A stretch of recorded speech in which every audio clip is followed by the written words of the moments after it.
এই যে গার্মেন্টস মিল ফ্যাক্টরির শ্রমিকরা, ছেলে মেয়েগুলো কি পরিমাণ মানবেতর জিন্দিগি। তারা এই 8 ঘন্টা 10 ঘন্টা ওভার টাইম করে ডিউটি শেষ করে ছোট্ট ছোট্ট খুপড়ির মতো কোন রকম জিন্দিগির জীবনটা তারা কষ্ট করে চালায়।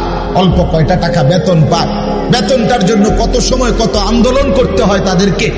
এই সামান্য কয়টা টাকা দিয়ে তারা জীবনটা নির্বাহ করে বছরের পর বছর, অথচ তাদের সেই কষ্টের মেহনতের পরিশ্রমের পণ্যটা বিক্রি করে মালিক ও পক্ষ কোটি কোটি টাকার রাজপ্রাসাদে আলিশান বিত্ত বৈভবের মধ্যে উল্লাস করছে।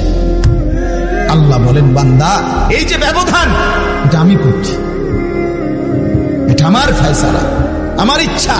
আমি যাকে মন চাই ধনী বানাই, আমি যাকে মন চাই গরিব বানাই, আমি যাকে মন চাই সম্পদের প্রাচুর্য বাড়িয়ে দেই, আমি যাকে মন চাই সম্পদ কমিয়ে দেই।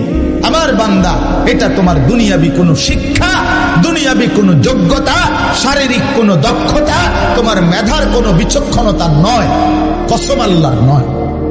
যুবক, প্রতারিত হয়েও না বন্ধু, প্রতারিত হয়েও না।